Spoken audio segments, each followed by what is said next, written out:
right, family. So today we are going to be talking about the Church of Scientology.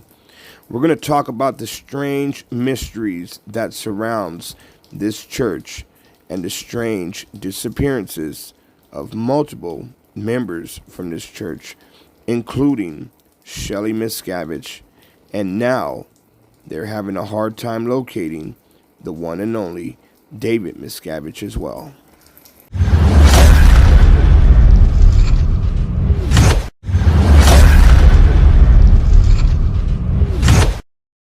All right, everyone, I want to say thank you guys for stopping by and checking out this story that we are about to get into. Now, the person that you're looking at on the screen, her name is Michelle, also known as Shelley Miscavige.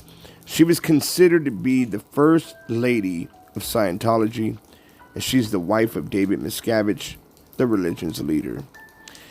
Back in August of 2007, Shelley ended up attending her father's funeral, and then right after the funeral, she disappeared.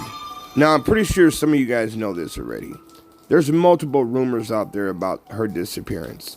Some people think that the church was behind her disappearing because she wanted to come forward and expose what was going on with that organization. Some people believe that David himself had something to do with her disappearing because of her wanting to expose that organization. And then there's some people that truly, honestly believes that the LAPD, Los Angeles Police Department, had something to do with her disappearance because they refused to do an investigation.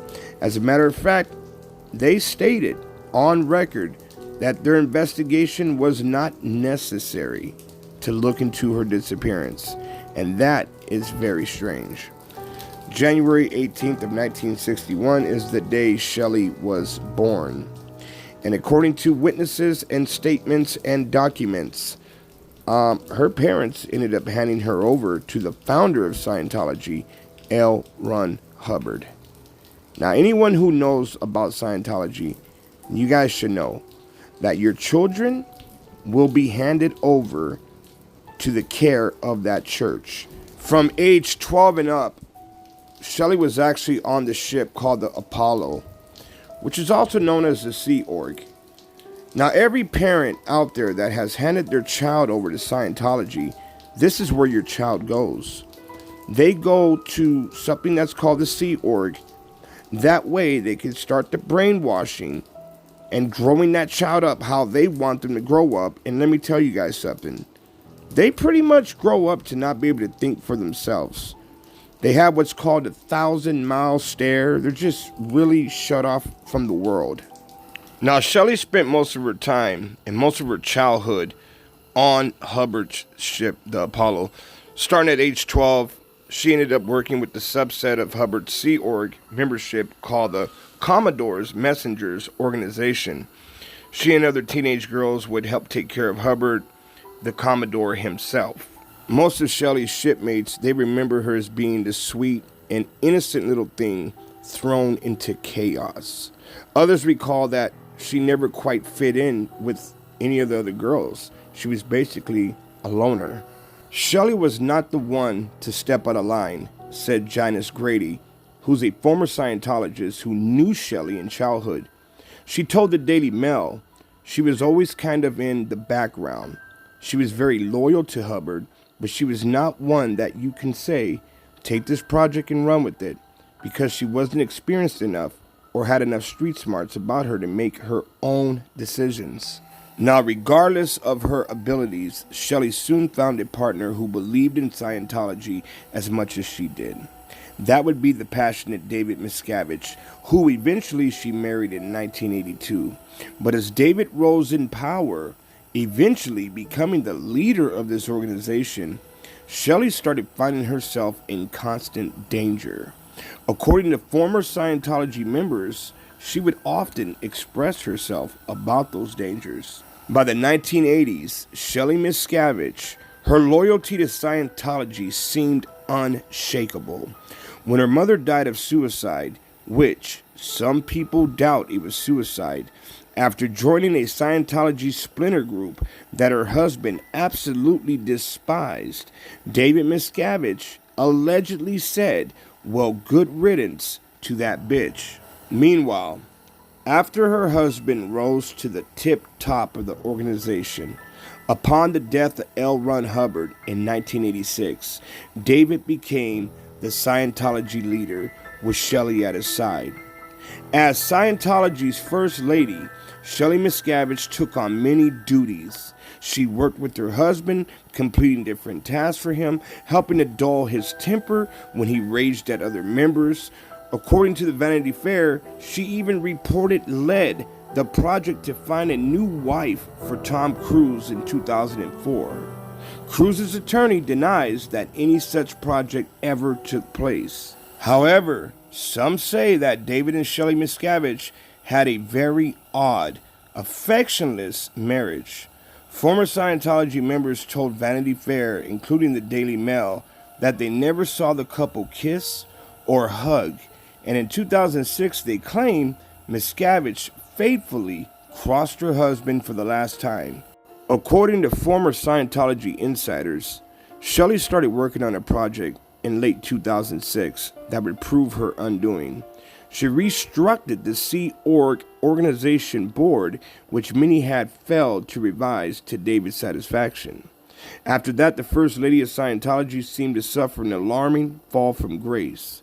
Michelle Miscavige attended her father's funeral in August of 2007 and then vanished entirely from the public's eye. As the years started to pass by, some people started to grow concerned about the whereabouts of David Miscavige's wife. When she did not show up to Tom Cruise and Katie Holmes' wedding at the end of 2006, there was something seriously wrong. And Leah Remini, she knew deep down inside something was not right.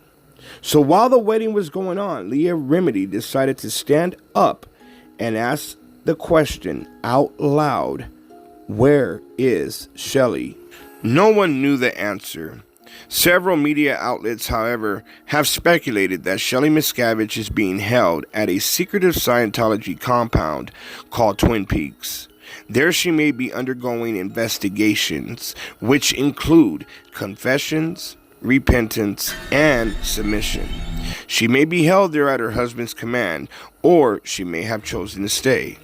Either way, Shelley Miscavige has disappeared from the public's eye.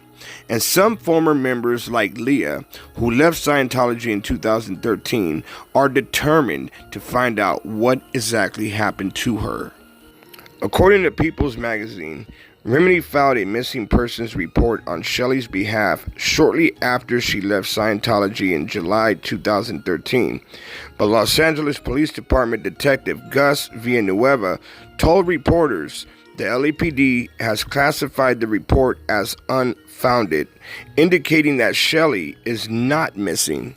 Villanueva goes on to say that he had detectives meet with David Miscavige's wife in person, although he couldn't say when or where.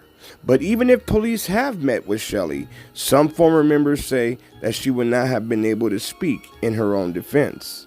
In any case, official Scientology spokespeople insist that nothing is wrong. They go on to say that Shelley is not a public figure and we want her privacy to be respected. A spokesperson told the People that Remini's missing persons report, Scientology officials added, was nothing more than a publicity stunt for Miss Remini, cooked up by a bunch of meth junkies. Whatever the case may be, the mystery of David Miscavige's wife, Michelle Miscavige's location continues. Is she being held against her will in a secretive compound? Or has she actually decided to step out of the public's life for her own personal reasons? Given the secrecy of Scientologists, we may never know for sure. Now let's go ahead and fast forward to the present day. Leader David Miscavige has vanished. In the midst of a child trafficking lawsuit alleging forced labor, accused of evading process servers, and frustrating those who want to move the case along in federal court. A review of court records by the Tampa Bay Times shows that servers tried to locate Miscavige 27 times over the past 4 months in Los Angeles and Clearwater, Florida, to provide him with documents as required by law. Each time they tried to make contact with Mr. Miscavige, they came up empty-handed, and now, on January 20th, a court date is pending in Tampa to declare Miscavige as served.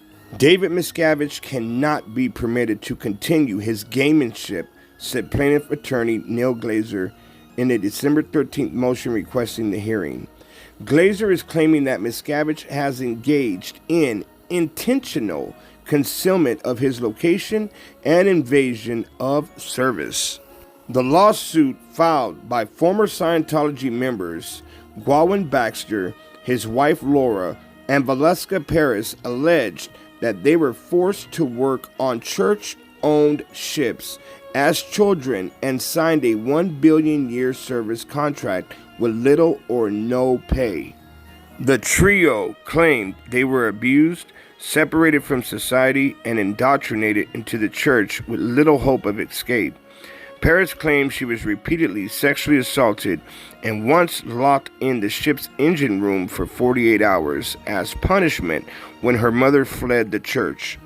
The plaintiffs went as far as to dig through Florida's traffic tickets Miscavige received in 1991 and 1995, but the tickets listed the Los Angeles Scientology building as the home address. Attorneys for David Miscavige filed a court brief on Tuesday that says he should not be included in the lawsuit, which is part of a litigation strategy to target the leader of the religion for harassment. They said Miscavige is not invading service. Rather, he lives in California and has not been present to accept the service there.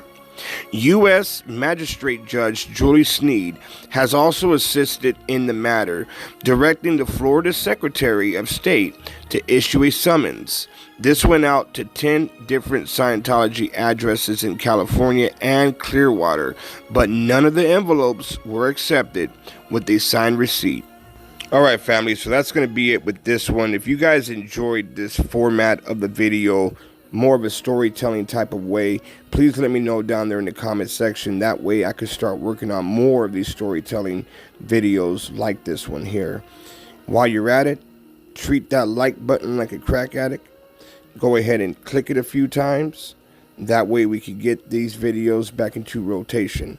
Much love and respect to all of you, and I want to wish every one of you a happy new year. AV Watchman, and I'm signing out. Until next time.